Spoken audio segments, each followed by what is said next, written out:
Fernandinho. São Luizinho. Pé direito, coloca na frente, ele marcou pênalti. Marca pênalti, vai tirar cartão para o Bruno Pérez. Pênalti. O André Leone, o André Leone. Pênalti marcado contra o Guarani aqui na Vila Capanema. Tá aí o André Leone, tomou cartão. O André Leone agora, Jota, ele cometeu 2 erros. Primeiro, porque ele não saiu para deixar o Arthur impedido. Segundo, que ele estava marcando o Arthur de lado. Você pode ele marca de lado, empurra o Arthur valoriza um pouco, mas foi pênalti sim. Teve até um puxão de camisa ali, ó. Ficou muito claro. O puxão ficou bem claro, né? Pênalti marcado pelo José Acácio da Rocha. Jota, não existe um zagueiro ou um lateral marcar um atacante de lado. Ele tem que marcar por trás, porque aí sim ele tem a segurança que o atacante não vai superar na velocidade. Pênalti para o time da casa, pênalti para o Paraná, hein?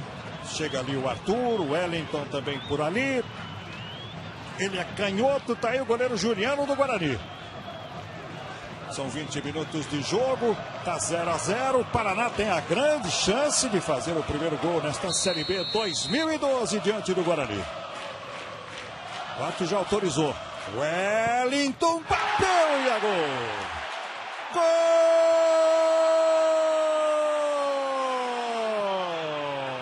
O Wellington é do Paraná.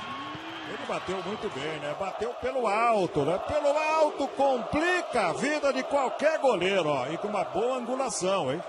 O Paraná faz 1-0 no Guarani. Bateu muito bem, não bateu na caída do Juliano, bateu em cima, como você disse muito bem, mestre Jota. E o Paraná, como estava melhor na partida, no ataque, na movimentação do Luizinho e do Arthur, consegue fazer 1-0. Tá aí o Wellington comemorando 1-0 Paraná. Do Bugre. Olha lá, Fabinho roubou, bateu! Gol!